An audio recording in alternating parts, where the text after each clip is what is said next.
Okay, so I was half right. I was half right in my second quartering video and half wrong. Now, what I was half right and half wrong about was towards the end when I was talking about how Jeremy's been doing everything. He went through all this trouble, and in the end, it cost him literally everything except taking down their channels, which they might get back. So that's what I was wrong about. In the end, they didn't get their channels back, but I was half right because now they still have the ability to be able to they have the ability to be able to make new channels, Warski and Flaked, right? So in the end, quartering didn't get what he wanted because he made them bigger. Apparently they capped out. What was their new benchmark? They broke a new record for themselves. It was like 17K concurrent viewers at their peak or some crazy shit like that. So more viewership. They're in the mouths of more people than ever. The drama has gone completely mainstream to the point that like everything from the lowest commentary channel up until like channels with hundreds of thousands to millions of subscribers are talking about this shit. And they can now come back to YouTube, possibly. So Jeremy got literally nothing. He threw away literally everything and got nothing in return, right? So the worst bargaining ever, the worst deal ever made, ever. Just imploded everything for nothing. Mistakes were made. Unforced errors were made, right? And this seems to be a habit. This seems to be a habit not just with Jeremy, but with everybody, right? Like everybody who seems to associate with Jeremy Hambley or take his side, they all seem to have this habit of making these unforced errors, of just imploding everything for no really good reason. And we're going to be going over one of that shortly. What's up, chat? Good morning, chat. Hail, chat. I hope you guys all hope you guys are having a good weekend. The weekend just started. It's been pretty good for me. I've been having a really great month. I'm not gonna lie. My latest video, it's been so long since I've had a video go this smoothly, right? This has kind of almost been like autopilot for me. I feel like even the Jeremy Hambley second video that I made, the Bull Apocalypse video, that was like the second easiest the third. The easiest video I made up until this one, right, was still probably the Review Tech USA Week of Humiliation video. That's still probably the easiest video I made. That was it. I was in cruise control when I made that second video on Rich. This new one, it's been pretty easy though. The video should be out before the last week. It will be out this month, but I'm trying to get it out not too late, right? But we'll see. Anyway, hope everybody's having a good weekend. We're going to be talking about a friend of Jeremy. That's not me putting my words into this guy's mouth. He put his words into his mouth. This is what he said. He said that Jeremy has been nothing but nice to me, right? This guy is a friend of Jer, upper echelon. And hold on real quick. Let me put that on the screen. Actually, hold on. Let me put the VOD stream up first. So this is where the VODs, this is the playlist. All the VODs are going to go to, including this one. Now, anyway, on to this video. Well, first, hold on. Kimono Theater, thank you for the early $2. Orange Man Bad. Doom Studio. Oh, I see what you did there. Doom Studios, thank you for the 249 euros. His rep was a female, of course. Of course it was. Of course it was a lady. He was probably sending her money and shit too. Wait, Mikey is on time today? Yes, bro. Yes. Chibi Reviews in full force defending pedos for free. No more half measures, gay niggas. Okay.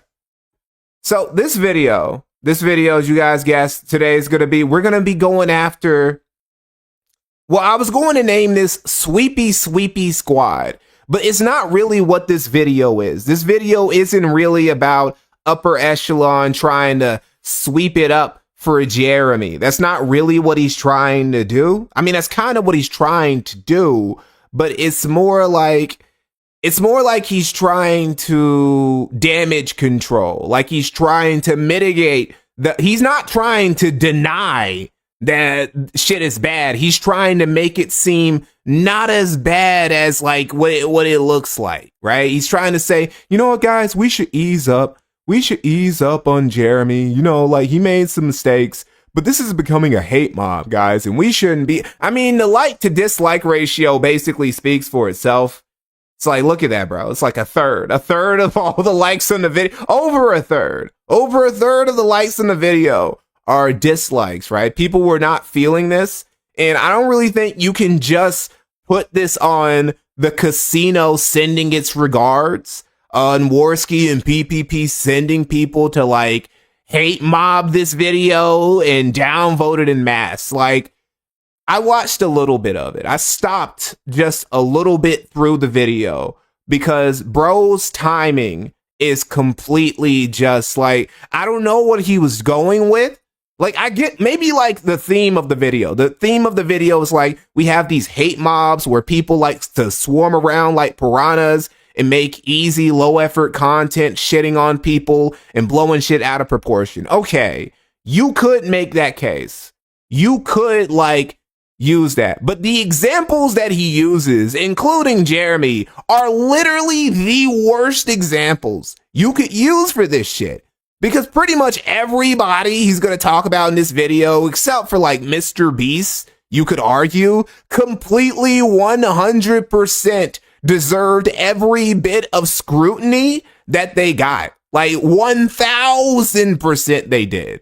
Like Susie Lou 100% deserved all the hate that she got. She actually got off easy considering what she was caught with. She was literally mundane matting it up. See, this is what I'm saying. We have been so harsh. We were so harsh on mundane Matt all these years. But all these other people are doing basically the shit that mundane Matt did. And they get away with it. They get to keep having careers. Susie Lou fell off. She still gets to do this shit and like make content. Matt doesn't have that sort of. Matt had to completely change his format because his channel was dead because nobody even gave him a shot. But maybe that's his fault for getting, you know, involved in blood sports and the sector and all that other shit because, you know, they don't tolerate it as much over there. I guess outside of that, maybe that's Jeremy's problem too. Maybe Jeremy's whole problem was that he decided to go to war with like former sector niggas, and those are like the worst people from like blood sports in the sector are literally the worst people who you could ever beef with on the internet, like ever. Well, maybe not the worst. There are people who, you know, they go to worse. Well, no. Because people down here, there's swatting, there's doxing, there's all this other type of shit. It didn't get to that level for Jeremy, but he picked very bad opponents. And flaggotry really isn't tolerated like it is over here. And this guy is going to try and do a lot of things, trying to make this seem like it's not that bad of a thing. Tom's public image is still cooked. I mean, I guess he's still basically... He was able to like put the worst shit to rest. The whole like age play shit. I mean, yeah, that's still up in the air. But the whole I'm beating bitches behind closed doors, he was able to like, you know, make that go. He's able to sweep that up. And that was really what was important. What was important is that, look, dude, I'm not out here. I'm not Chris Browning my women. I'm not doing that. I'm just a freaky ass nigga. That's all it is. And okay. People can tolerate that. If you got enough clout, you can get away with being freaky, right? But, you know, things like beating women, that's something that you got to like nip in the bud right away. So Garfield's Bizarre Adventure, thank you for $5. EVS was begging hard for that stream link a little while ago. If you tell EVS that Pan is getting the link too, Evan will run away. Oh yeah, he was. He really, that's why I didn't give it to him, right? Because honestly, some blood sports, that would be some good content.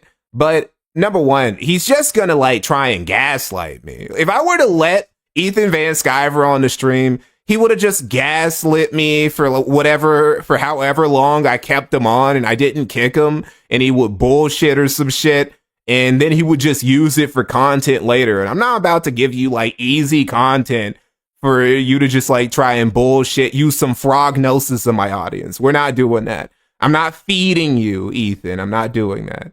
Video essay, thank you for $4.99. Ah, man, I like that guy before he just pivoted to spamming marketing videos. Quiet Writer, thank you for $5. Mikey, have some dough. I'm on the path to be something Jeremy can never be. Debt free. How does it feel, buddy? How does it feel to not be in mountains of debt while all your sources of revenue are just drying up like crazy? It must feel amazing, man. Tom is young Destiny? I hope not. I hope Tom can, like, here's the thing. Here's something that I realized about lolcows while I was researching for my latest video, is that every well, not every lolcow, but a lot of lolcows, and then we'll get into this video, but a lot of lolcows, they have moments where there's a moment of self. It's before they go full lolcow usually. They have, or maybe when they're in the early stages of lolcowdom, they have like a moment of reflection, a moment of self-awareness where they're like, man, I'm kind of fucking up. I'm kind of going down a rough path. Maybe I should try and clean up my act and do better, right? Like we went over that last stream with Jeremy and his self-improvement channel. It was only 10 videos long, but there was this brief window right before he turned 30 where he's like, man, I'm a fat piece of shit. I'm a man-child. I got a drinking problem. I do nothing but stay in my house all day making videos for 14. I need to do something. I need to be better. He failed, but he tried, right? And this is the case with a lot of lolcows where there will be this brief window where they try to be better humans. They try and escape the subhuman vortex that is becoming a lolcow. And, you know, almost all of them fail, but it's possible. It's possible to pull back, right? And I feel like, you know, maybe because of this, maybe this drama with the e-girls, the BPD e-girls would be very good for Tom because it might prevent him from going down a similar path to Destiny in the future. Who knows? Time will only tell. Anyway, getting on to this FLAGGOT Defense Force video.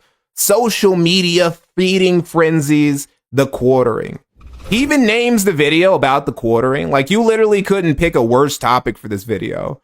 But then again, he wanted views. So, you know, now that I think about it, we're not even a second into this shit, but I'm already, I'm only a second into this shit. I just thought, hey man, aren't you also like part of the feeding frenzy? Aren't you also a piranha who's trying to make some easy views, get some easy ad revenue off the quartering's name? Just because you're being nicer to Jeremy than we are, how are you any different? You're still a piranha. Piranhas aren't like, piranhas aren't malicious animals. They just bite because that's all they know how to do. You're still nibbling off of Jeremy's corpse, just sinking into the sea like the rest of us. What makes you so righteous? I don't know. This video is brought to you by Incogni. Stick around to hear more about the special offer they're providing to the entire upper echelon community.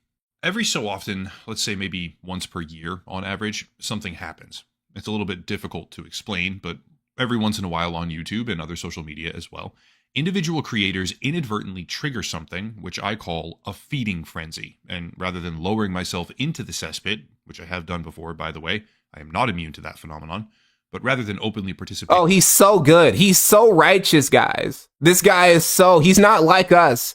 He's not like us little drama whores, us drama mongers, us internet piranhas who go around picking off people so we can make a quick buck on the internet. He's better than all of us. He's too noble. He does other shit like marketing videos, right? Like he's in a way higher echelon. That's why they call him upper echelon, because he's above us peons, right? In it this time, I want to take a step backwards and look at the entire concept. MikeynohMore. Yeah. Obviously, thank you for the $5. The catalyst behind why I'm choosing to do this video right now is Jeremy Hambley, also known as The Quartering, who seems to be the latest example in a long chain of prior instances where the actions and responses of a single larger creator turns into just a tidal wave of criticism from all corners of the internet. It starts off as... Wait, hold up. How does his channel look right now? How does The Quartering's channel look right now? How's he holding up Because I heard that he's migrating full sell over to Rumble now. He just gave up. Everybody scared him off. Oh, wow, man. The race wars just began. See, look, this is how far quartering fell. You got Chud the Builder in the thumbnail. You got charged with murder on the thumbnail. You got the race wars just began. See, if this was a few years ago, this would have a couple 100,000 views, maybe over 500,000. But he can't even do that anymore, bro. Chud the Builder, reporting on Chud the Builder's arrest is not enough to even get him to crack 30K anymore, bro. It's over. It's over for this guy. Necessary criticism, according to some people. But by the end of the cycle, it is a feeding frenzy. Certain channels are earning tens of thousands of dollars, relentlessly dissecting Jeremy's life right now. Others are openly lying about him for profit. Get that money. Everybody get that money. And even we all eating good. If the bedrock origin of the situation has merit, what we see right now is mob mentality. Let's go back in time. Understanding what the cycle is requires... What if the mob is right, though? Like, what if this isn't like, they hated Jesus because he spoke the truth and they demanded that he be put on the cross moment? What if this is actually like, the KKK in Georgia stringing up Leo Frank moment, where the mob is totally justified in fucking up this particular guy? There's examples, and by the way, at the end of it all, I'm going to talk about how you avoid having this happen to you, because truth be told, it's not particularly difficult. You have to fight against your own baser instincts and ego, sadly, but avoiding the actual ravenous mob itself isn't all that hard to do. I'll start with Susie Lou.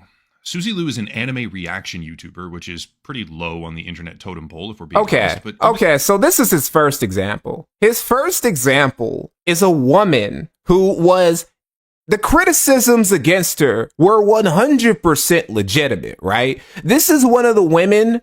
This is one of the people. Well, I said women like I'm skeptical. Like she's like, I don't believe she's actually a woman, but you know, it's like, this is one of the people who John Swan, back when he was still in like the goods, right? The good light of the commentary community. This is one of the people who John Swan made his name back in the day off of. And everybody just like they hopped on it because it was completely right. She did make low effort, even by reactor standards.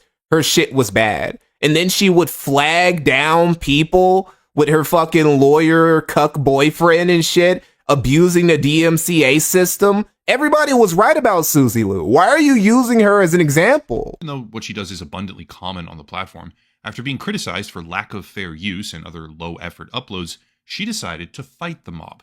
She and her boyfriend, supposedly a lawyer, if I remember correctly at the time, began pushing back. Yeah, Tipster too. Tipster. Before he became a brave, beautiful woman. This is who he also, like, he was eating good off Susie Lou too. Back fanning the flames, even reporting criticism of her under the harassment in Bo Blacks. Or everybody. Cyberbullying category. And what followed was something I referred to at the time as the Susie Lou Gold Rush. Her career is over. She's the worst. Deplatforming, controversy, copyright abuse, and on and on and on it went. The term Susie Lou, back in the early 2020s, returned a never-ending fire hose of dramatic headlines and detailed updates about how categorically fucked Susie's entire life was. Except it wasn't. She's still here in 2026, double the size now at least, doing pretty much the exact same thing. Really? I haven't kept up with Susie Lou in a very long time. Oh, wow.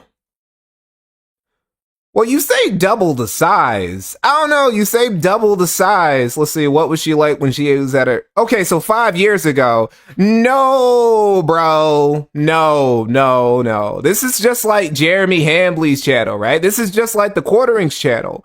Technically, the Quartering has twice as many subscribers now as he did like a couple years ago when he was only at around 1 million subscribers. But he's making way less views. She was getting millions of views, hundreds of thousands of views. These days, she's basically like Jeremy. She struggles to break 20 fucking K. I'm surprised Toei don't like get on her ass.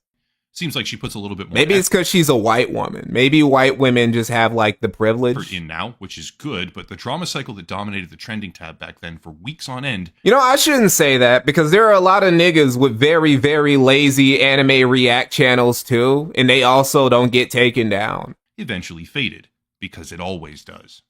How about another example? Pirate software. Pirate software is an interesting... Another perfect example of somebody who the mob was completely right. The mob was completely justified in tearing this dude apart, right? And he did it to himself, even more than Suzy Lu. Even more than Suzy Lu, Thor just completely, like, basically set himself up for destruction. The hate mob got he had no reason to oppose you know, the Saving Games initiative. So big, earning so much money in the process, it's still happening almost an entire year later. What began as a simple, smug mistake in a popular video game transformed practically overnight into a ravenous mob, earning... No, bro, you got the timeline fucked up. Hundreds of thousands of dollars collectively by just tearing his life apart. At first it was, he lies about credentials or fails to take accountability. But by the end of it all, people were interviewing his prior roommates that he lived with and talking about how messy he was. Entire channel... Okay. And? Rose and... But were they swatting him? Because if they were swatting him or doing some shit like that, okay, that's crazy. But it's like... And fell... If people who knew this guy personally wanted to talk about what a piece of shit he is, that's kind of messy on their part, but still... On the back of this drama, spamming out 15. Also, something this guy is not mentioning. Something this guy didn't mention about Suzy Lu or about Pirate Software is that they were both flaggots, right? Especially Suzy Lu. Thor was like, his case was a little bit different. It was like Suzy Lu. Hold on, actually, hold on. There's actually a perfect... We're going to do something that nobody has done in years. We're going to look at a John Swan video real quick. We're not going to actually watch this shit. We're not going to actually watch this John Swan video. But there's this one part that I remember from this video. RFC After Hours, where she attempted to give justification to some of the things she'd said and done over the past few days. During this stream, Suzy and her boyfriend, Stejo, both show their YouTube flag history.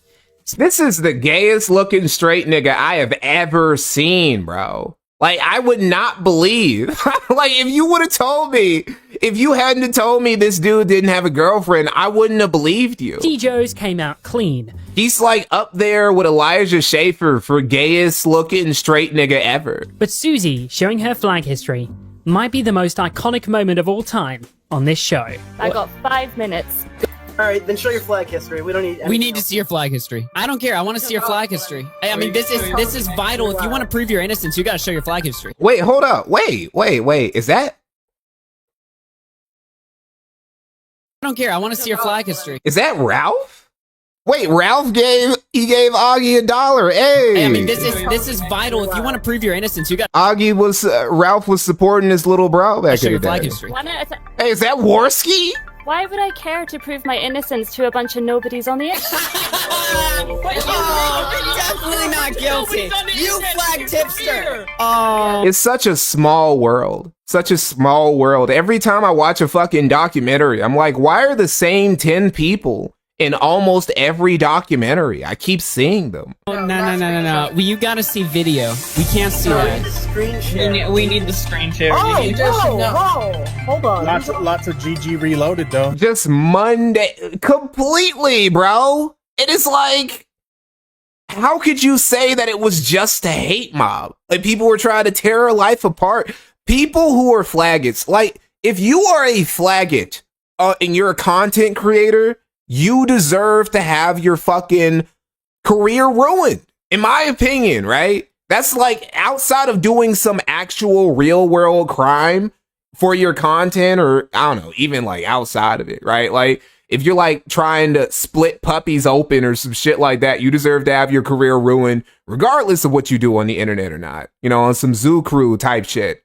But if you're a FLAGGOT, right, you're like abusing a DMCA system, or you're like quartering and you're going around it entirely to report people's whole channels and obliterate them, you deserve to have your career ruined, because you're like destroying the whole ecosystem that you're a part of, just because you don't like the opinion of people who talk about you. And oh, look at that. It's just fucking, imagine flagging a video, calling you out for flagging people's videos, and not having any self-awareness. Then again, it could have been her gay-looking boyfriend who did it. Yeah, lots of GG Reload. Anyway. 20, 30 separate videos about Oh, this guy too. Thor, he also, I can't believe his name is Thor. His name is actually Thor. Jason Thor Hall. Pirate Software, he didn't flag down a video. He did like DMCA some dude's video game because there was like a parody character of him in the game. Reveal details in the saga. And he was proud about it too. He admitted it. He admitted it on stream that's what he did. Rehashing. Matter of fact, hold on, let me see something. I could probably find that real quick too. Let me see. Pirate Software. What was the video? Was this the video? I think this was the video. Brandon Ferrantino. Live stream. Pirate Software spoke about receiving the counter notice and expressed his intent to sue the developer. Hey, Kronos. We have to file a legal complaint against that dude earlier. I'm gonna pause this for a moment.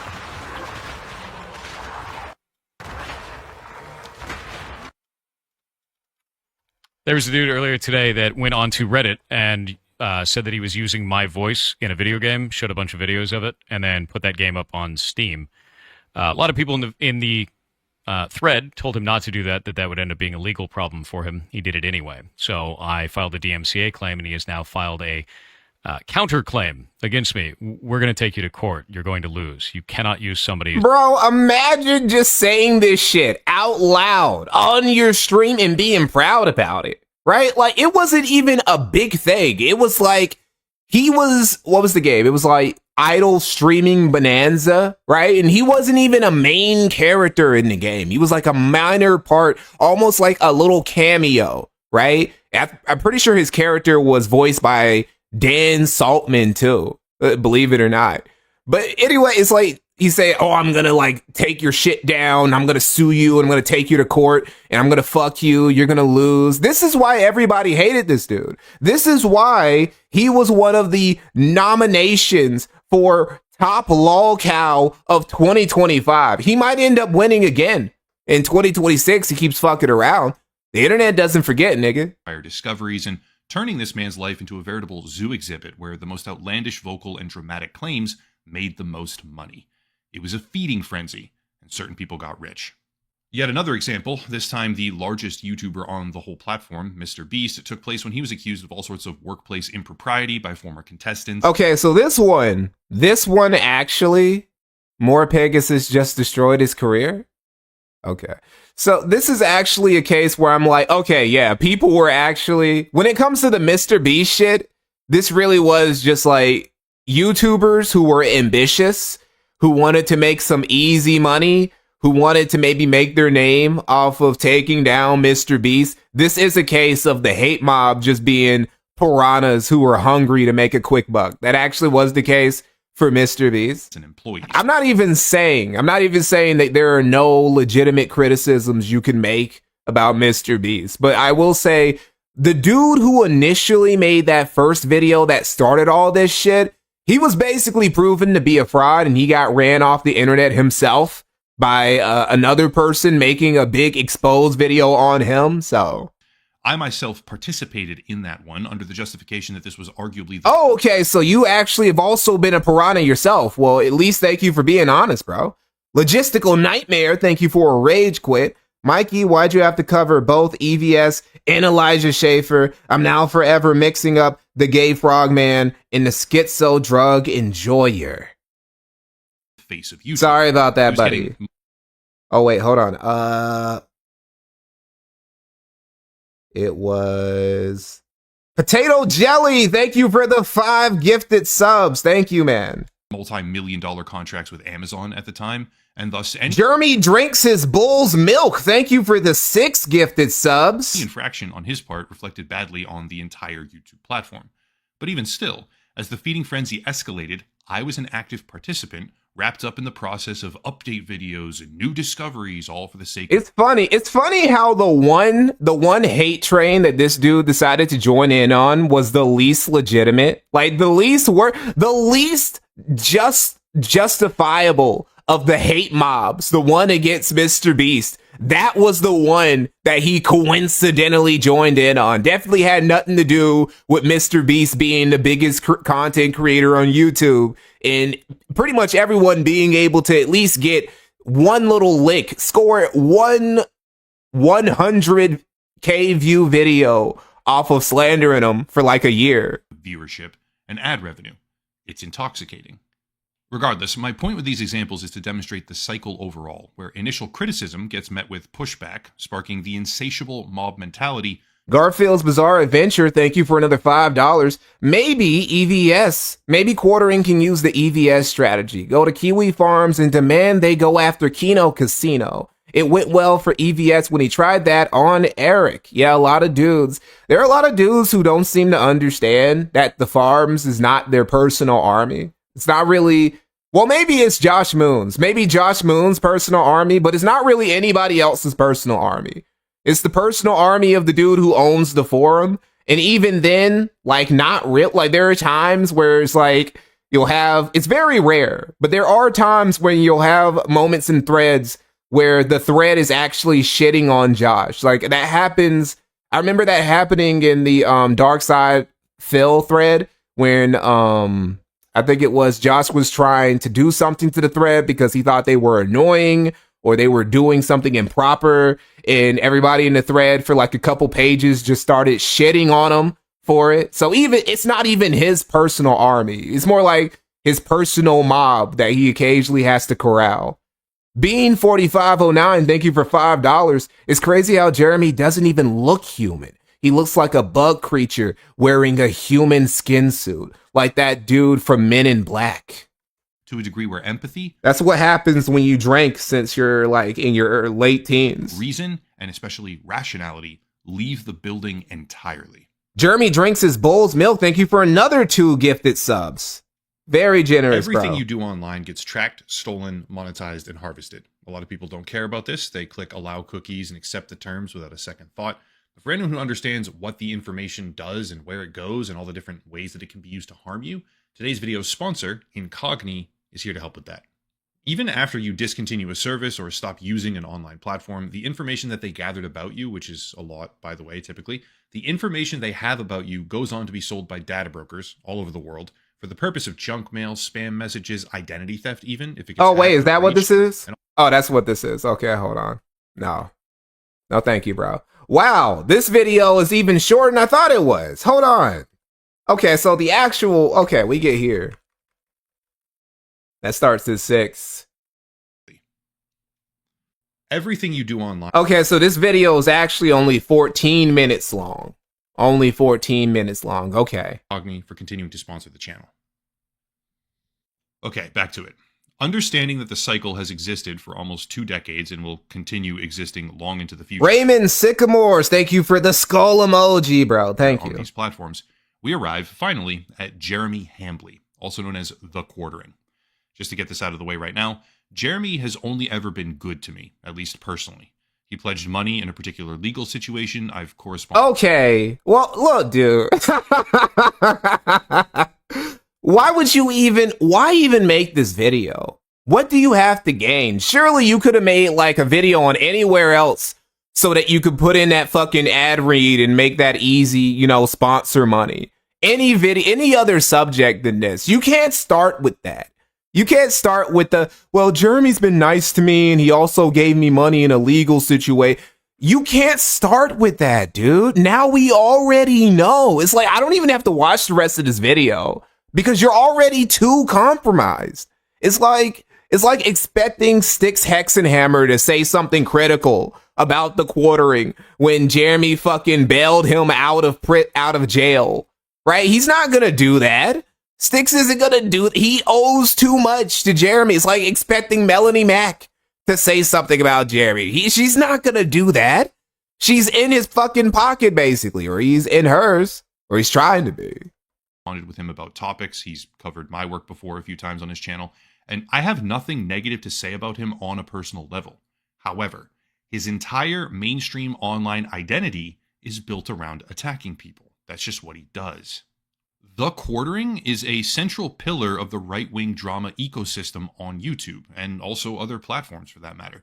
So when we talk about the concept of mob mentality, it's a little bit ironic to see the mob turning their attention to him in particular. However, the scale that we're talking about right now is so big, so fast, and with no end in sight, it makes me want to put out some words of caution. I'm not here to be hyper-specific, but the lightning-fast recap is that Jeremy appears to have intense, rather frequent rants all across social media about how powerful he is and what he can do to his enemies. He's threatened to have channels removed before when those channels criticized him, which ended up actually happening, by the way, creating a situation where people speculate about what level of influence he might have inside YouTube itself.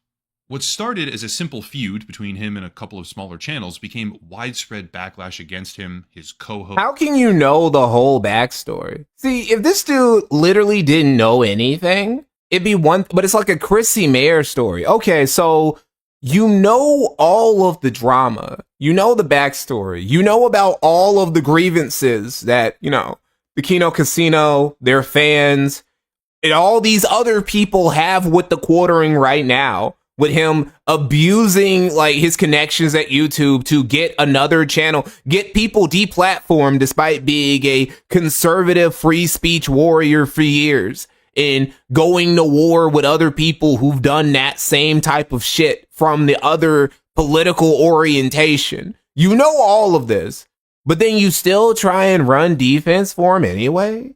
And then you wonder why. Because you got some fans of upper echelon. They're trying to run defense for their boy running defense. You know, he's trying to run that good D for the Quartering. They're trying to run that good D for upper echelon. It's good deception, right? And they're trying to say, you guys just aren't watching the video. You guys just didn't watch it with any sort of nuance in mind. What nuance? This dude, people have been shitting on Jeremy because he did the one thing that you can't do if you're, well, there are two things. There are two things that you can't do if you're a content creator that isn't actually breaking the law. And that is deplatforming people through like nefarious means. Not just because they're actually posting content that breaks the TOS or is just horrendous, like them abusing children or some shit, but also, you know, them actually just deplatforming people because they don't like what they're saying. And the other thing is being a content thief, right? Those are the two things that you can't do if you're gonna be a content creator. And he did the first one, and he did it fragrantly, and he basically bragged about it. That's what everybody's mad about him about. There's no nuance to be had. This is a black and white issue. You can't ask people to be nuanced on a black and white issue. Anyone who calls him a friend. The internet began speculating about his sex life, his drinking habits, his family, anything, everything. Because during a feeding frenzy, there are no... I mean, he said that shit. he said that shit. The reason we know about Adam Seller's bulltivities at all, it all starts with him and Adam's activity on the internet. Rules. We wouldn't know that Adam is into swinging and shit like that if Adam Seller didn't put it on the internet. We wouldn't know that Adam Seller went to Jeremy's house if Jeremy hadn't told us several times that Adam comes to his house with his big titty wife and they both get into the jacuzzi together. People are once again making tens of thousands of dollars, collectively probably hundreds of thousands of dollars, dedicating their entire online existence to shit-talking this man. And while I certainly have heard things that give me pause, like the allegation that he tricked another creator and nearly destroyed her fledgling tea business, even if those things are true, witnessing a world where hundreds of creators, perhaps millions of people in total, are just relentlessly pulling a man's life apart, it does make me pause. Here's why. As the cycle... Because he gave you money and he helped you in a legal situation, which is fine. I'm gonna be honest, bro. It's fine. If Jeremy actually has been a solid dude to you and he helped you when you were in a very difficult position and you feel compromised about this shit, that is fine, right? It's fine for you to stay friends with Jeremy and, you know, not want to go against him because he helped you when you were in a really bad spot before. But you can't make a video like this and expect us to not say some shit about you, because this is sweepy squad activities, right? This is peak Janny activities right now, bro. Continues, exacerbated horribly by Jeremy's own personal actions. As it spins out of control, the relative quality of analysis or commentary or criticism, big air quotes around that word, because that's really just a shield that people use now to just viciously harass someone they don't like. And also, this is just all that really happened is that he became a lol cow. That's basically all that happened. This is why, I don't know, I see people, and some people like him, like John Della Rose. John Della Rose also is one of the, it's just a hate mob. It's just a cancel mob. They're trying to destroy the quartering just like the woke leftists try and destroy everyone else. And it's like, no, he's just being treated like the lol cow that he is. That's it. Like, people are we're just treating him like we would treat Dark Side Phil or Wings of Redemption or Low Tier God, all these other, you know, classic lol cows we've all come to love and enjoy, like Cyrax, like, you know, King Cobra JFS, RIP. This is how we're treating them. And there's like, it's no different than how we treat any other lol cow. And people are like, well, he's not a lol. Yes, he is, dude. He's actually worse now. He's actually worse than a lot of other lol cows are right now. Dark Side Phil is starting to give him the Review Tech USA's treatment, where he's speaking down on quartering. Like, Phil honestly thinks that Jeremy, aside from having more money than him, is like at a lesser point in life. And I think he might be right, honestly. I think he actually might, because I'm pretty sure that Cat isn't being fucked by like a Sky Bull. I'm pretty sure Cat isn't being fucked by a Joe Bull. I'm pretty sure, right? Like, I mean, I'm sure a lot of people aren't fucking Cat at all. I'm sure he's not fucking Cat either. But still, you know, he can at least have that W over Jer. That's the level that he's at. So that's all that's going on here. We aren't doing anything else to this dude. LJ Carr, thank you for $10. This is a small thank you for the last live stream. Your narration transformed quartering failed self-improvement journey to my real one. Hey, bro, I'm glad to hear that. You make them changes, bro. This is going to be your year. And next year can be your year too. This could be your fucking decade, bro. The 20s could be lit for everybody in chat right now. Garfield's Bizarre Adventure, thank you for $5. The fact that Kino Casino A-logging 6 Texan Hammer could lead to Chrissy Mayer potentially getting removed from FNT is wild. Timeline decisions matter. This really is all Styx's fault. You know what? You know what this is? This is all because of Stolas. All of this shit is because of like Stolos's curse on fucking Styx. Just, it's like area of effect. It's just impacting all these other people. First it hit him, then Stolas moved on to the quartering, and then it hit like Melanie Mack, and now it's hitting fucking Chrissy Mayer, and it just keeps going. What if Stolas made a deal with the Magichan demon? Because that's probably something that happened. I mean, demons probably talk to each other. It's like, hey, bro, I'm possessing this nigga right now. I'm fucking up his life. You know, he just sold me his soul so he could get some pussy this weekend. I can't believe it. Like, it's crazy. How are you doing, right? And they just ask each other, how many souls have they tricked retards into giving them this week or some shit like that. So maybe the Magichan demon and Stolas, they're like, okay, you give me these souls that you stole, you know, for Chris Chan, and I'll give you Taro Warwick, I'll give you Jeremy Hambley, Chrissy Mayer. You know, it's just like a back and forth. It's like, you know, when they're trading for rookies at the NBA and shit like this. They're trading for souls. That's sad. The Magichan demon, he had to get creative because people started picking up on the Sonichu medallion trick. He's like, all right, I gotta adapt a new strategy. I gotta link up with Stolas, and we're gonna make a super team, and we're just gonna take all these lol-cal souls and bag them up. The majority of what's happening at the moment. But anyway, as it spins out of control, everything, the quality of everything, the caliber of analysis and digging, investigation, commentary, all of it goes down rapidly.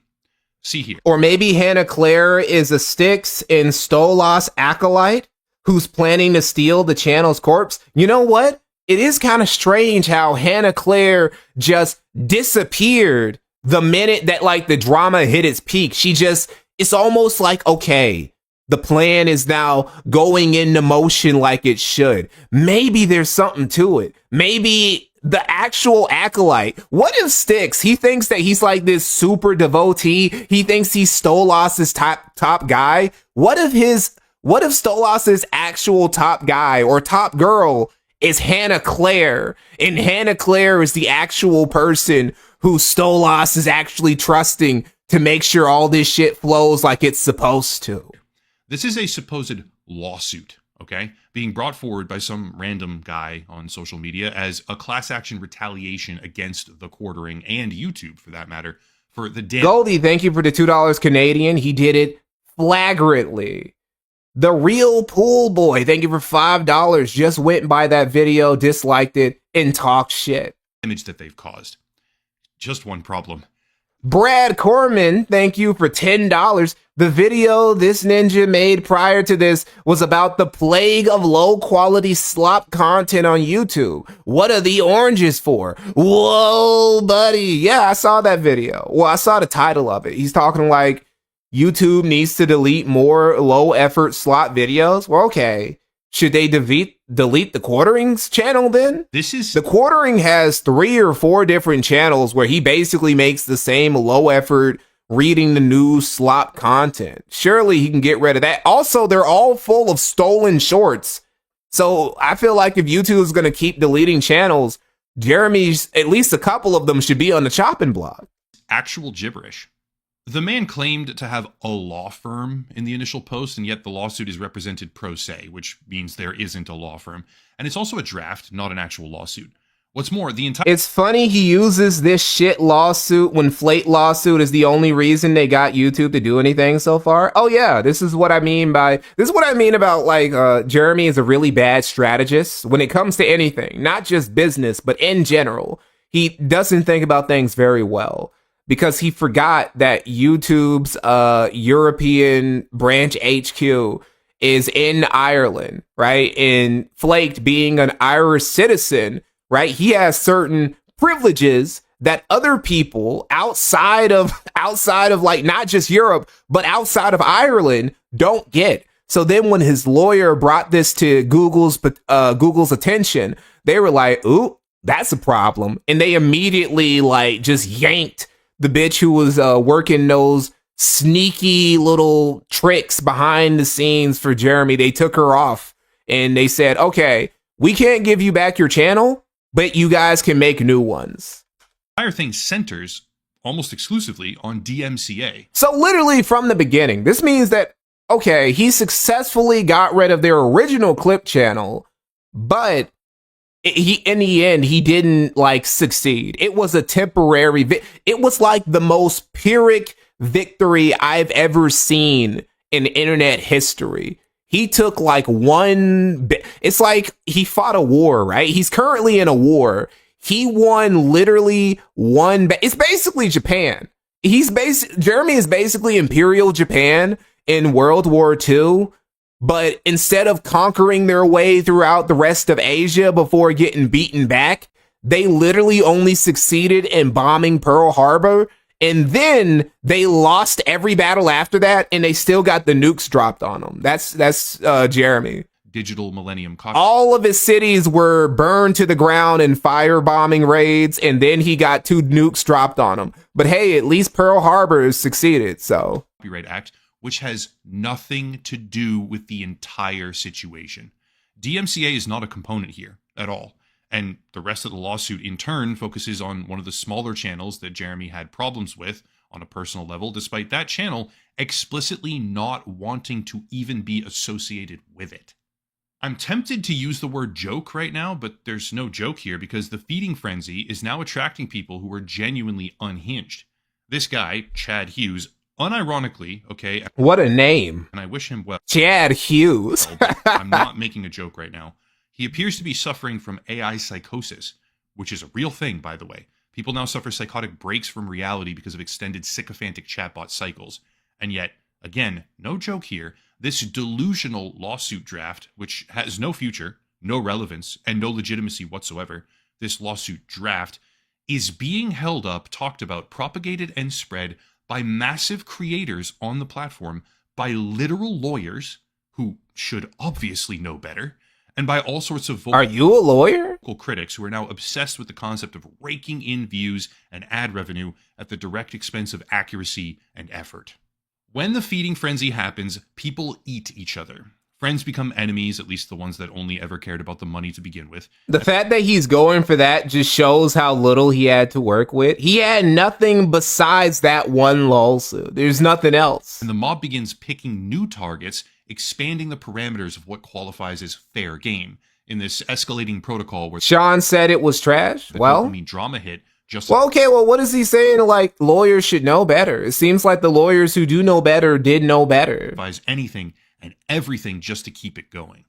This is a disconcerting thing to witness, but the sad fact of the matter is that you can easily avoid this happening to you. Legal mindset, legal I like Ladyboy's mindset covered the lawsuit where he's like, legal mindset, he's like, you know, lolcow adjacent himself. He's what I was talking about earlier, where lolcows, they have that window of self-awareness, that pivot point to stop them from going down the full path to lolcowdom. Personal story, okay? Way back in the day, I did a video game review. I mean, this was quite a long time ago. It was a bad one, all right? I don't remember if it was just a bad day or if I was lazy, I don't know, or just genuinely did a bad job, but it was a terrible video and I got criticized for it. By itself in a vacuum, that's no big deal. It happens. But when you're facing backlash, you have three distinct separate options. You can apologize, which is not something I'm inclined to ever do. You can defend yourself, which is something I'm inclined to do. Or you can go silent. I tried to defend myself, which was stupid, and resulted in a variety of different videos being made, some of which went kind of viral in the video game world, then leading to a very impactful decision point. When you're facing the fledgling mob, okay, not the full-blown final form boss monster mob mentality, I mean the fledgling mob that's just beginning to form, there is one singular correct approach. Ignore them. As soon as the mob mentality starts, as soon as people begin to feel a sense of camaraderie. That does not work in like a case like this. Again, this guy's problem is the same problem that Jeremy himself has, where he thinks that Jeremy's problem is that he sees the world in news cycles. So he thinks people are going to care for a week, 2 weeks, maybe 3 if the story has legs and it's like a big, huge story. But by the end of the month, by the end of those 3 weeks, it'll be over with. That doesn't work when you're a lolcow, buddy. That doesn't fucking Darkside Phil hasn't gotten a week of rest from these fucking detractors in almost 20 years. Almost 20 years. Phil has just stayed getting them cheeks clapped every fucking other day by the detractors, bro. And that's you right now. That's you right now, fucking Roger. Is that what the channel is called? Roger. Let me see. Roger. Is that what it was called? Where is it? Where is it? Maybe if I type Roger Quartering. Oh, it's not on YouTube. Oh, is it on Rumble? Oh, it is on Rumble. Okay, let me go to Rumble it real quick then. Roger. Oh, there he is. Upcoming. Live. Okay, so he has a Roger, and this is where you never want to be. You never want to be in a place where you have a raw restream account, right? Because that means that the trolls are never going away, right? They're never going away. With each other. Jeremy thinks that he can just patrol the trolls in his chat. That's not going to happen. And you can't just wait. There's no waiting it out because the problems that attracted the trolls, he hasn't addressed them. And it's too late now, right? It's actually Roger live on Rumble. See, the problem is Mikey is racist against dark mode. I sure am.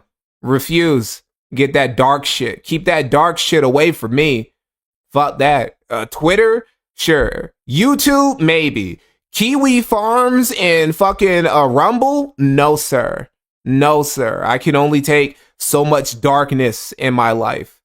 Anyway, the problem is it's too late now. It's too late for him to... There was a window for him to actually apologize, talk to his YouTube rep, maybe try and get their channels restored, own up to what he did, and then like go to rehab or some shit, and then try and formally apologize and try and make things right. That's over with now. Like, it's actually, we are so far beyond that even being an option now.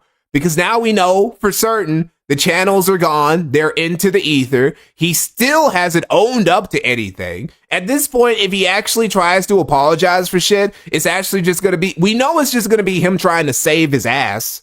So it's over with, bro. It's done. He can't go back.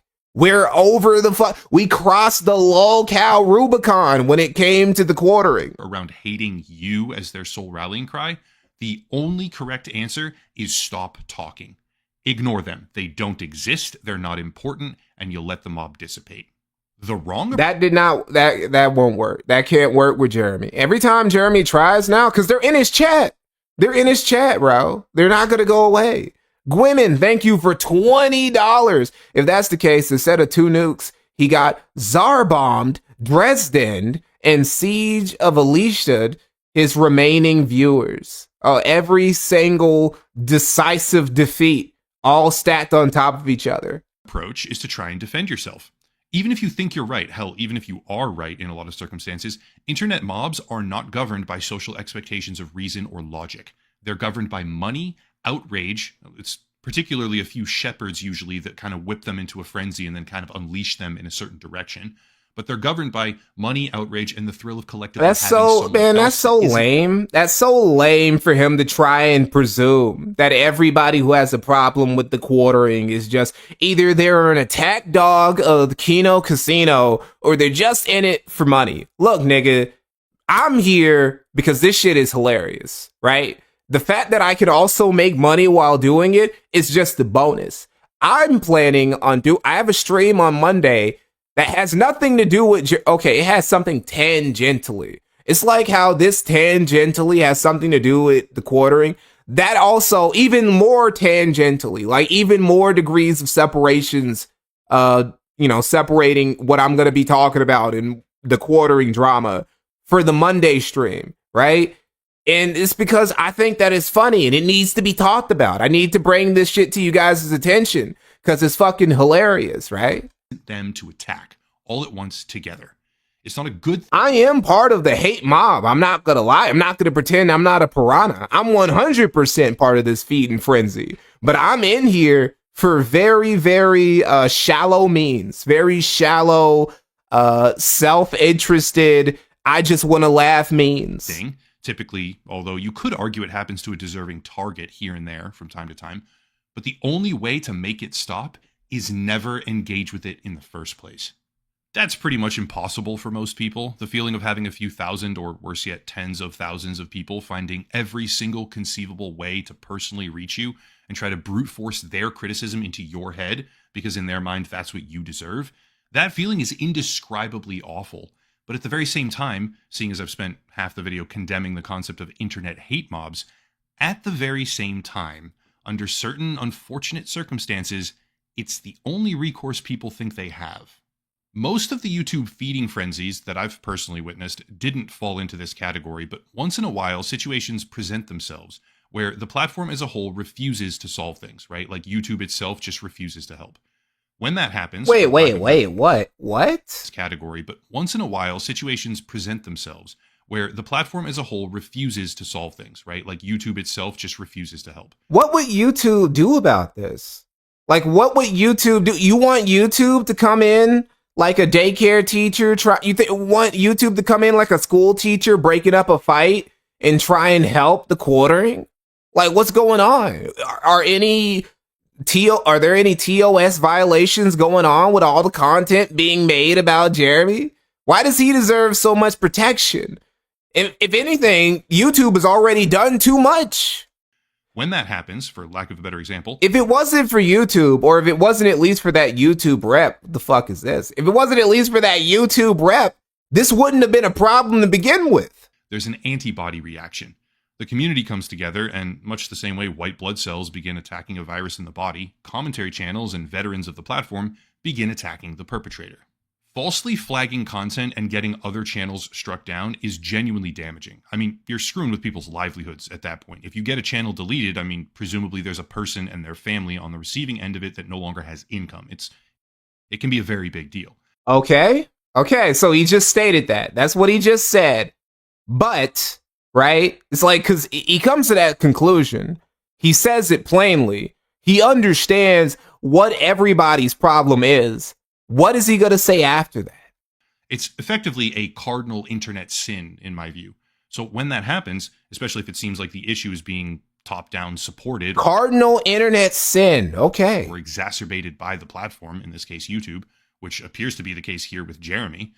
Although, I can't say for certain, even when that simply... Come on, dude. Come on. Why are we still doing that? Why are we still doing this?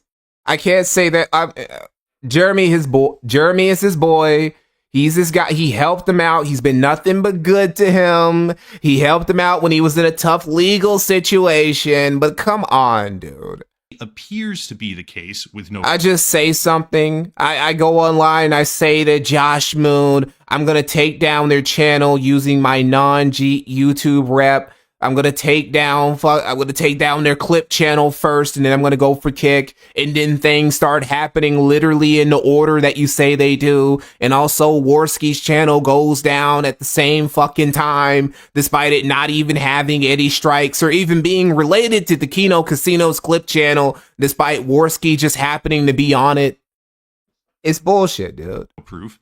The reaction that you get from... I wonder if he would have made this video if he had, like, received the news that they can now make new channels now. I wonder if he would have done that then. The wider community is visceral. People attack, they try to shut down this harmful presence with the only mechanism at most of their disposal, in this case vicious criticism, and despite my personal feelings about where the line is, what is or is not too much for any given case, the simple fact is that no one should be surprised that it's happening at all. Ultimately, I don't want to spend my time investigating drama. I've done it before, okay? I'll probably do it again at times, but what I really want is to investigate corrupt companies, speak to whistleblowers, examine the damage that big tech firms... Is that really what you're doing? Is that really what you do on this channel? Man, I didn't know that. You're like CoffeeZilla, basically. YouTube should ban more channels. Okay, that doesn't really seem like you're going after corrupt companies. And speaking of whistleblowers, let's see. Time travel assassin conspiracy theory. What? How is that? That doesn't seem like... A JPL Research Fellowship. JPL standing for Jet Propulsion Lockheed Martin. And yet, if you connect the dots, a picture begins to form. 3 years before a man named Cole Allen infiltrates the White House Correspondents' Dinner with lethal intention, an account named Henry... Okay, how is this? I don't know. That doesn't really seem like your channel's actually dedicated to the thing you said it is. Which is fine, but it's like, this is my problem with this dude. Why is he trying to moral grandstand? I hate dudes who have this strong desire to make it seem like they're doing something way more important than what it is that they're actually doing. Why can't you just be like, what's wrong with just being a drama channel? What's wrong with just being a drama channel online? Why does everything gotta be so fucking special and highfalutin? Well, I guess his name is Upper Echelon. Maybe he's trying to live up to the name. True Firepower, thank you for 5 gifted subs. Thank you, brother. Logistical Nightmare, thank you for another rage quit.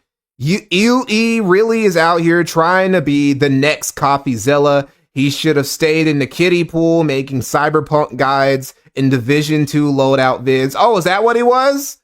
Oh, okay. Well, maybe he should go back to doing that then. Are causing, and look at the political environment. That's a good lane. I don't know why you would leave that to do this fucking, I don't know, maybe he just has a self-important streak. That's making it all possible. That's what I really want to be doing. For anyone who wants to discuss anything like that, let's say you work at a big company or you have something to report, there's a contact email at the bottom of our... Oh, now he's shilling his old content. Is that the whole video? Garfield's Bizarre Adventure, thank you for $5. The idea of Stolas and Magichan sitting down together and opening booster packs of lolcows sounds hilarious. Stolas just scored a Chrissy hollow foil. Yeah, the idea that lolcows... Well, first off, this is just like taking accountability from the lolcows themselves. The idea that all of the trouble in their lives just comes down to demons having a bit of fun. It's a funny theory, though. I don't know. It probably is true with Styx. He literally, like the lore, the Styx Stolas lore goes so deep and it's so fascinating. And the thing that gets me about Styx and Stolas is that Styx treats Stolas. He treats Stolas basically like Jesus Christ. He doesn't treat Stolas like you would expect him to treat a demon, which is like, I don't know, like let's say the Manson family, right? Those guys, I could 100% believe that they were worshiping demons because they did the sort of things you would expect demon worshippers to do, which is just evil, abominable fucking shit, right? Because, you know, that's what demons get up. That's what demon worshippers, what you would expect them to get up to.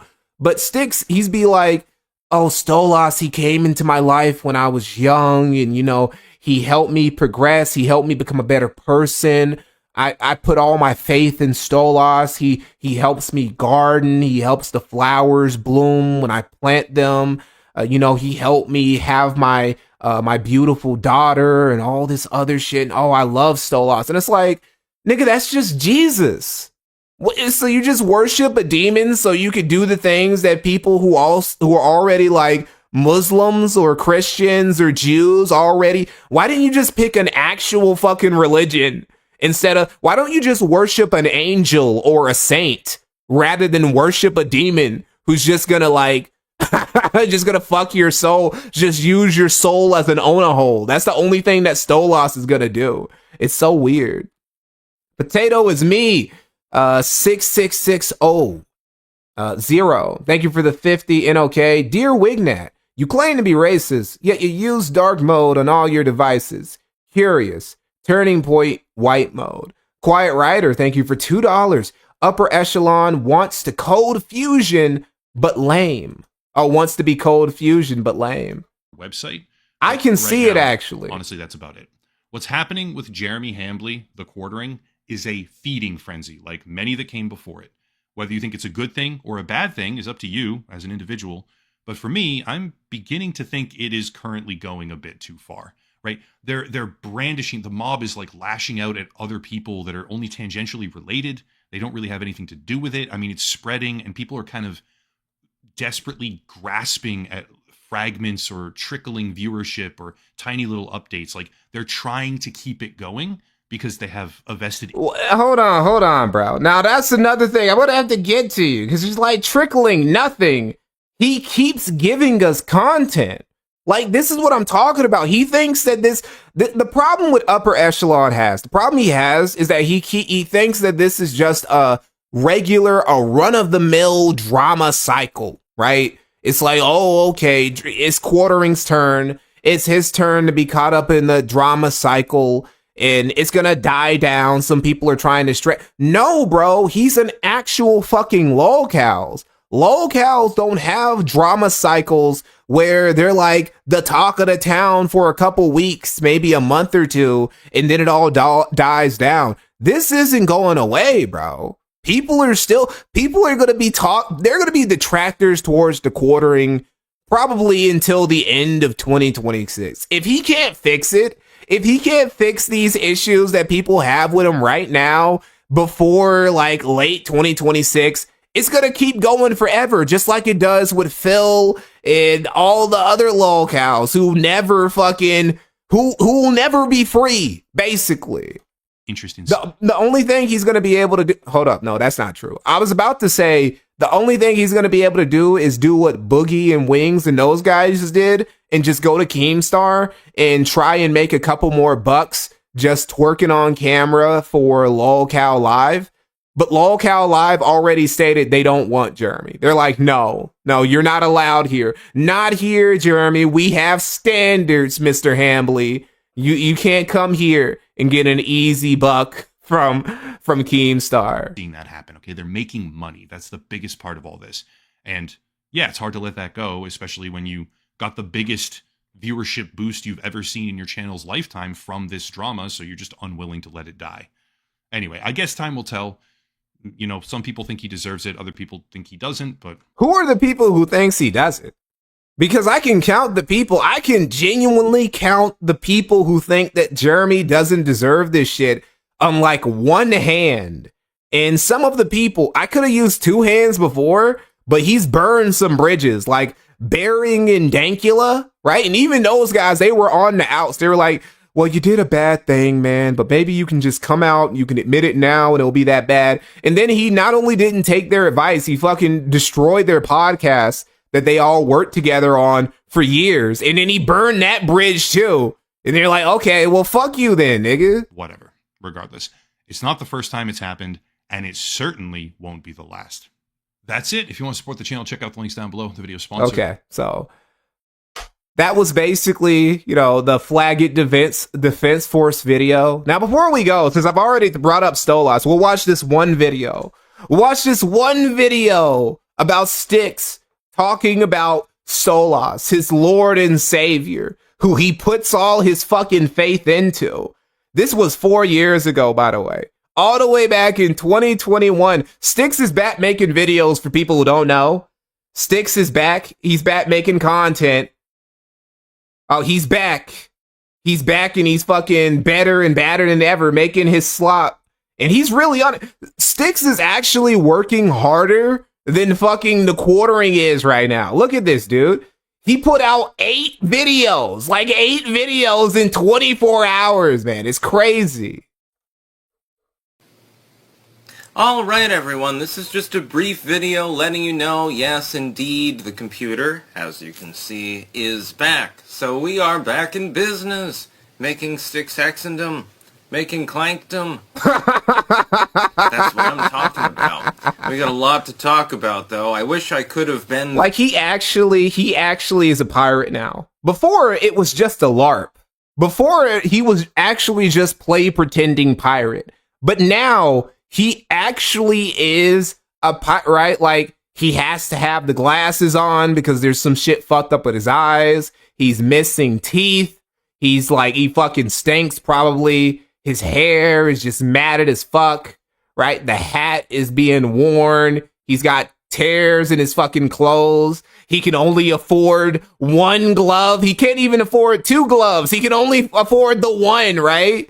He's been wearing the same clothes for days, right? He's probably got scurvy. He's probably going to develop scurvy very soon. He probably doesn't get enough vitamin C. He needs to go and ask Jeremy what the oranges are for and see if he can get some. There and had my computer working when yet another assassination attempt of Trump was made. That would have been interesting breaking news since we literally... He asked Stolas, he's like, Stolas, please, my Lord and Savior, I want to be a pirate. I want to go yar matey. And Stolas is like, say less, bro. I got you. Get that bitch, get one of your ex-girlfriends to just knock you the fuck out, just bust teeth out of your mouth. You know, get your eyes to get fucked up, make you be on the run like an actual outlaw. You got to live in your new girlfriend, your latest crazy BPD girlfriend. You got to live in this one dingy room, making videos off a shitty laptop and shit with like 1 change of clothes. We saw it live, but no, I'm never allowed such things. My electronics always break down at the worst possible opportunity, at the worst possible time. I've noticed this, by the way. Probably not by coincidence. It's the universe is trying to punish me, apparently, or something like that. But yes, I am back. Really? You think so? The universe is trying to punish me, apparently, or something like that. Man, it's strange. Ain't that weird, guys? Ain't that weird how he fucking worships a demon and fucking sold his soul to a infernal prince of hell, and then his life just seemed to implode? It's like the universe is against him. That's so weird. It couldn't be Stolas. Surely not. My lord and my master Stolas, he's so magnanimous. He's so charitable. He would surely Stolas wouldn't be fucking with me because he thinks it's funny and that's the type of thing that a demon would do. Surely not. Meepit, thank you for $2. Have it in you to do the Ralph documentary? Not yet. Not yet. I'm sorry, guys. There's still some other shit I have to do. And you guys are going to understand when I see it.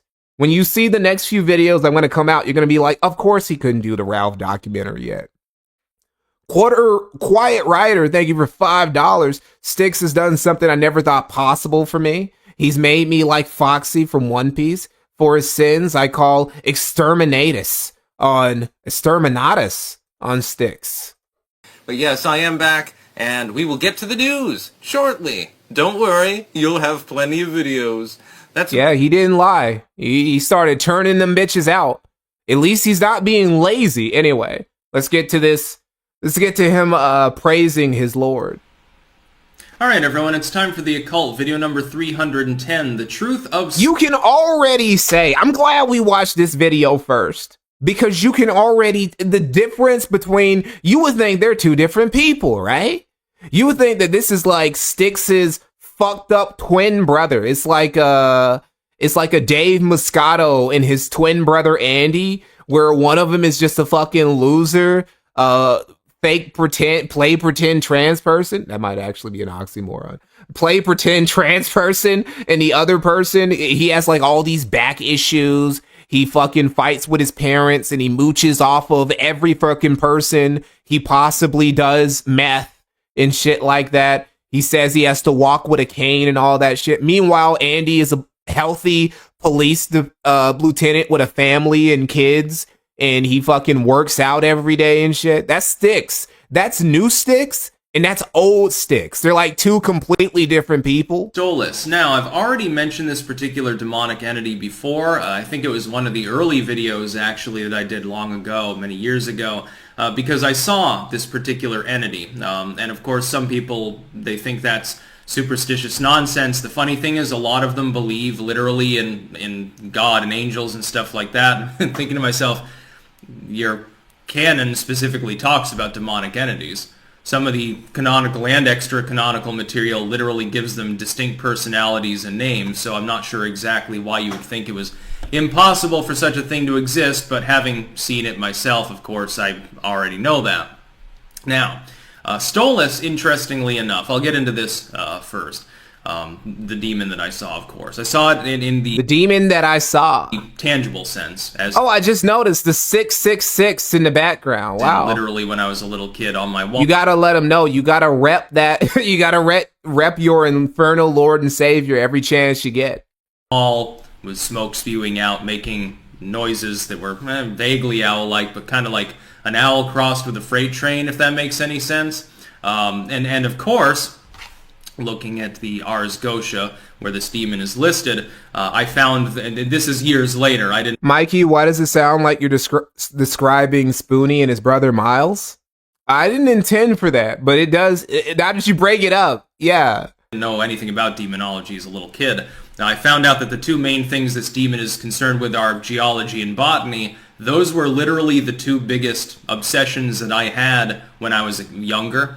I'm still kind of obsessed with them, and of course, they have a huge role within the occult, especially herbalism.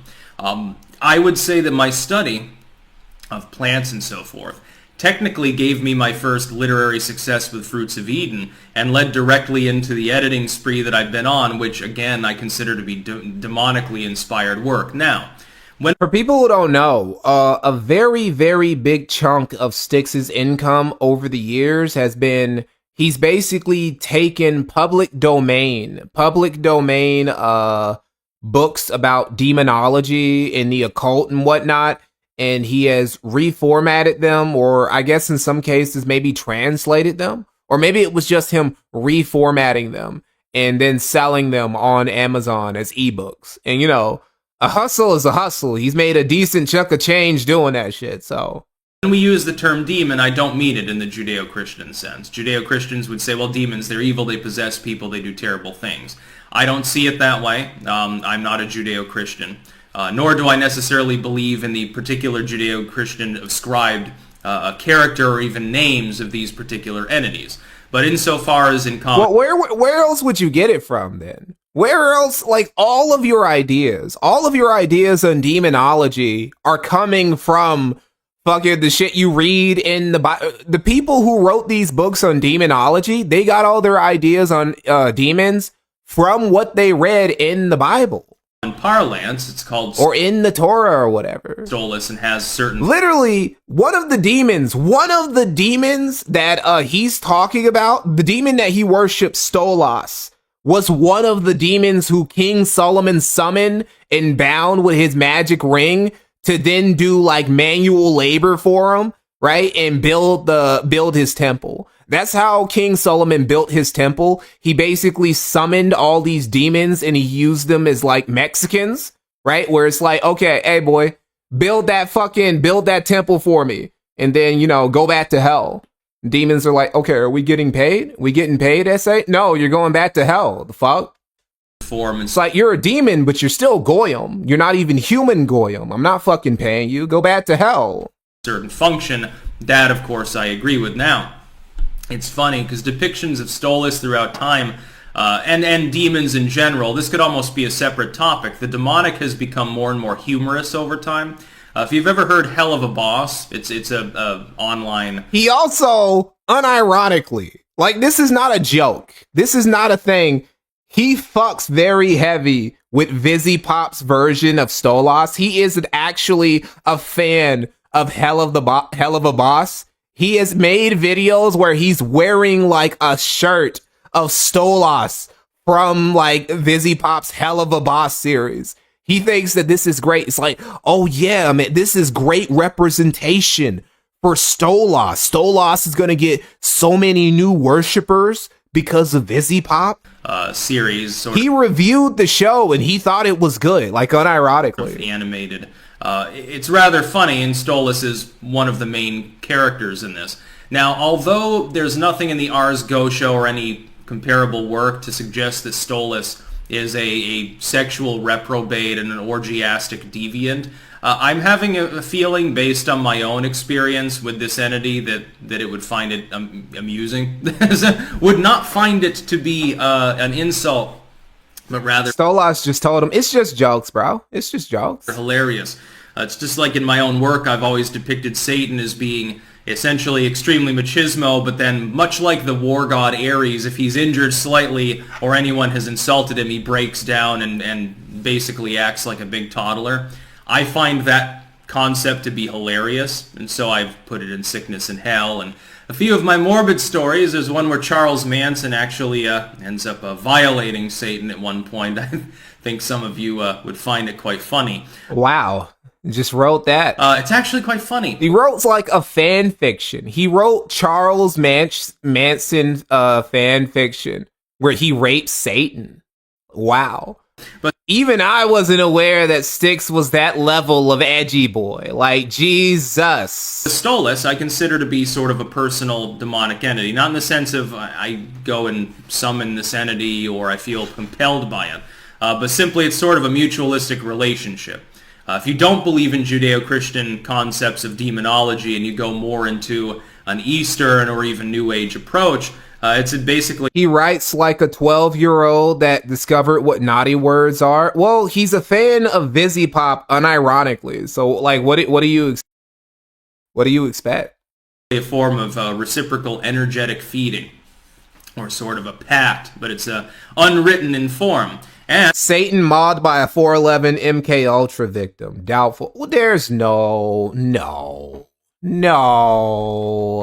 Charles Manson wasn't 4'11. Oh, he was 5'2".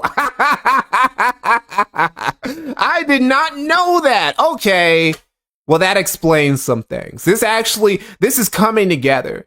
I used to wonder, why was bro so mad Why was he seemingly so tilted to do all that shit? Now it makes sense. It was that manlit rage, bro.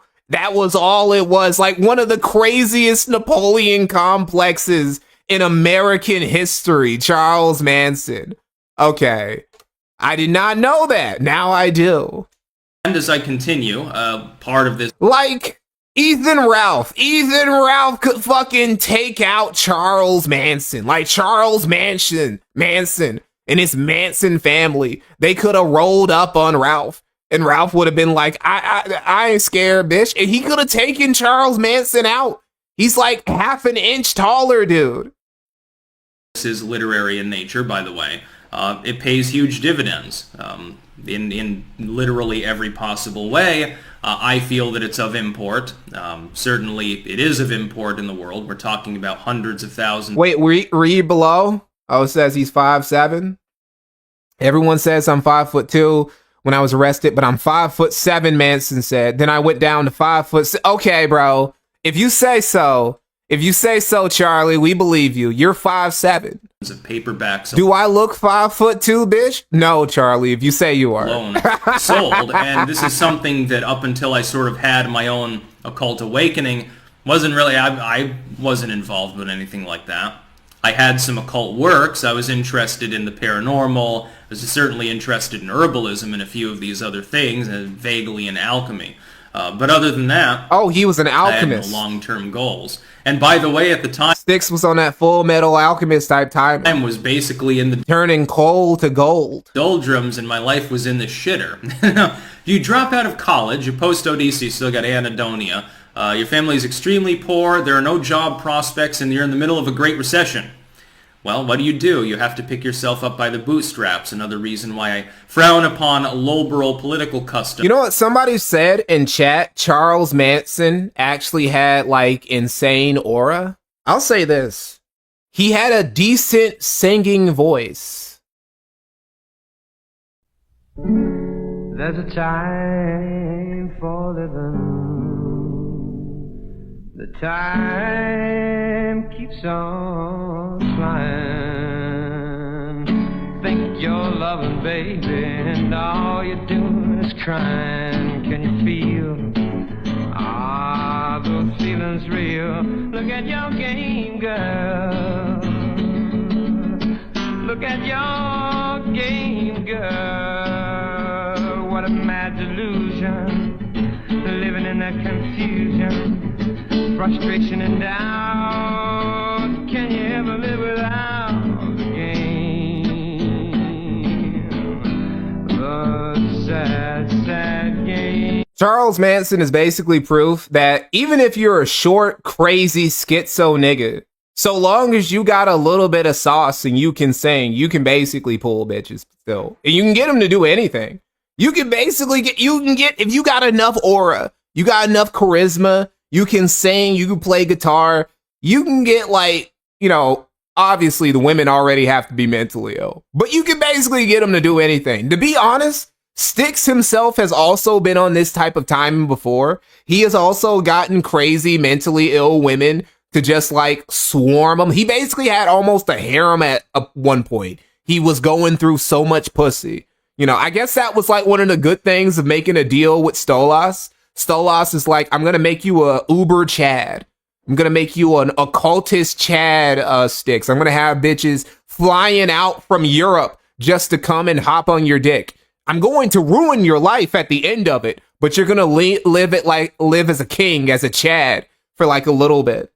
Logistical Nightmare, thank you for the rage quit. Any plans on a Ricada video? Love to hear your thoughts on white bread ass nigga lawyer with CG ties. Did you see said it would make a good miniseries? It would. His story would make a good miniseries.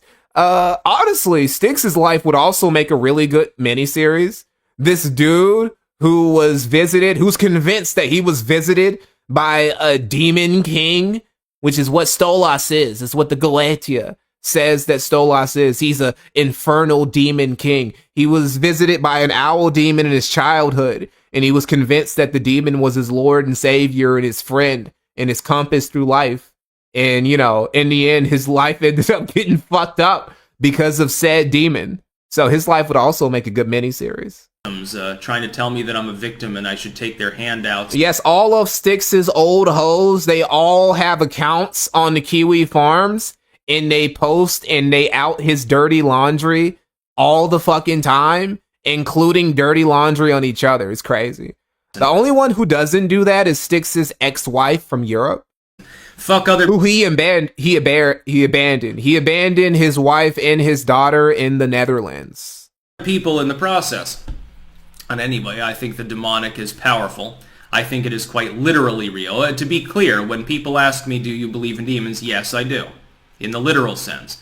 I just don't ascribe evil and malice to them like a Judeo-Christian would, because the initially henotheistic origins of Judeo-Christianity mean that basically originally the Jews that would later lead to... They're still married. I'm pretty sure, yeah. I think so too. I don't think so... I say ex-wife, but it's more like Styx's relationship with Liz, his wife back over there in Europe, is kind of similar to Ralph's relationship with Pantsu in that they're estranged from each other. He's not together with his wife or his daughter. Actually, it's like literally exactly like Ralph in Pantsu, where he has a daughter who he had his wife with, who he and his wife had together, and then his wife took the daughter, and well, I guess no, it's like the opposite way, where his wife, Ralph's wife, took their daughter, and then she left Ralph to go back to their home country. Styx left his wife and their daughter to go back to another country. He's still married. He's just estranged from his family, is all it is. Christianity, and I know some New Age Christians claim that's not the case. We could argue over that literally all day. You are historically inaccurate. You don't know what you're talking about. If we look at the origins, though, of that particular religion, it's henotheistic, not monotheistic. Originally, it was just, yeah, we've got all these various gods, but all those ones are idiots. All the other gods are evil. They're demons. No, only our God is the real one. They were henotheists, whereas the paganistic That's still kind of, depending on who you ask today, that's still kind of the case. Oh, sure, yeah, Zeus and those other gods, they exist. They just aren't the true God. They just aren't the true creator of the universe. They're just like regional deities and shit. They can't compare to the fucking God of Abraham, who made everything. Theists in the area were like, yeah, there's all these different gods, worship as you want. Maybe there are basically two lines, right? In Christianity, Judaism, Islam, is that there are no gods, but there's just like our God, or our God is the true God, and all these other gods are like, you know, discount bootleg gods who, you know, they can't create entire universes in a week like our God can because they aren't as awesome. A city would typically have its own god, or a city-state, or a region, a tribe, a group of people. And so if you went somewhere else, you wouldn't be worshiping your own god while you're there in the host, necessarily. If they were similar... Something random. Thank you for $5. I remember watching Styx when I was a normie MAGA kid in 2017. Crazy what time does to a person. Rogue Dio, thank you for $2. Was Big Micah C part of Cometsgate? Herdy Def EVS? Oh yeah. Micah was part of Cometsgate. He was also a good friend of Liam.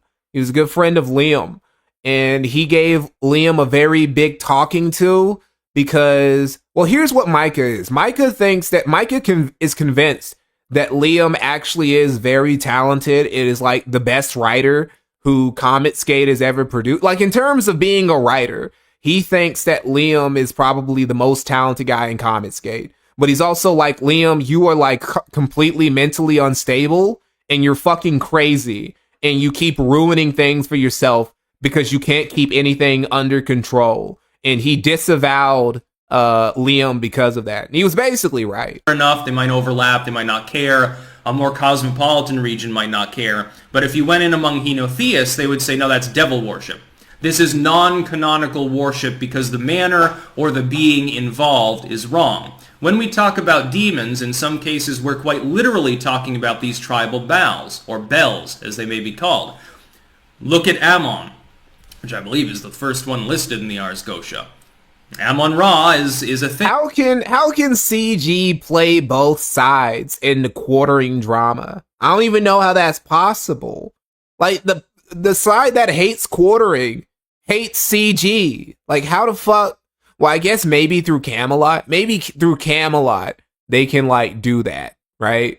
Because Camelot still has connections like through Cometsgate via Enricada and shit like that. Maybe through him.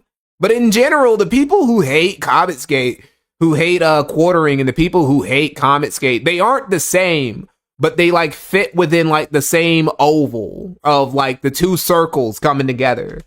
We've got the Nile crocodile, I believe that he's astride, and various other composites that are vaguely Egyptian in origin.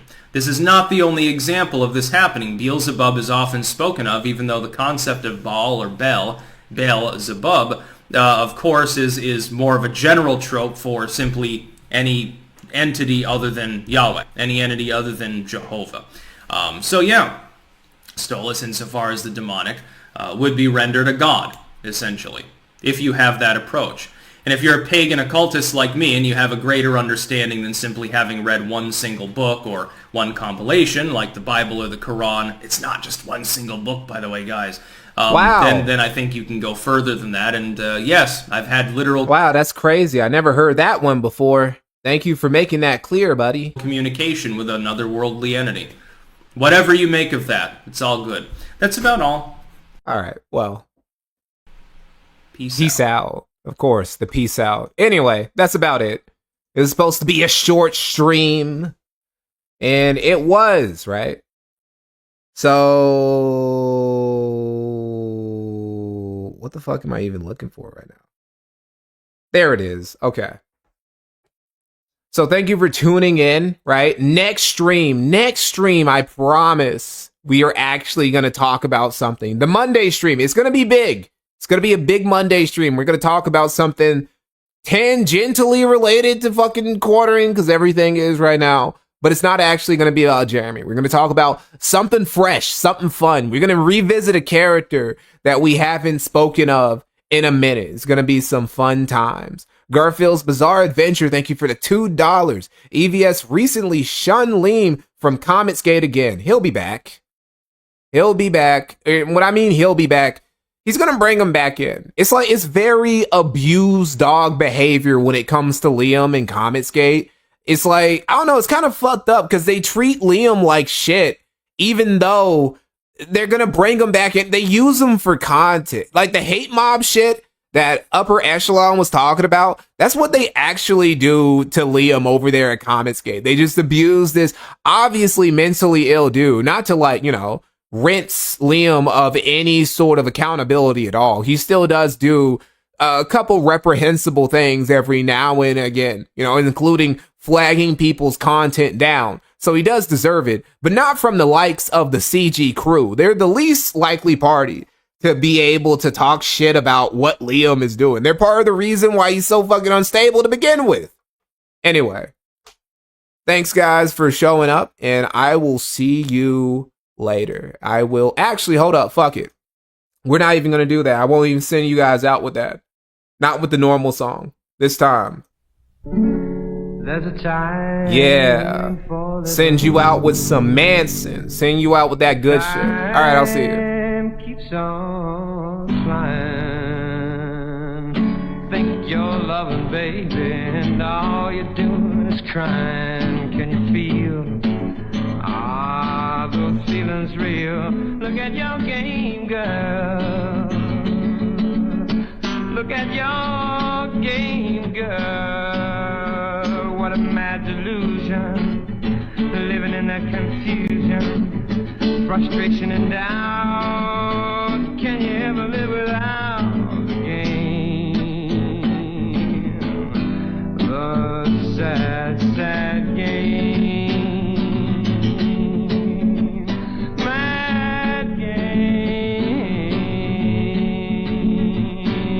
Just to say your love's not enough. If you can't be true, you can tell those lies, baby, but you're only fooling you. Can you feel those feelings real? look at your game, girl.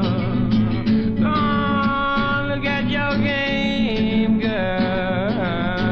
If you can't feel and the feelings ain't real, then you better stop trying, or you're gonna play crying. Stop trying, or you're gonna play crying. That's the game.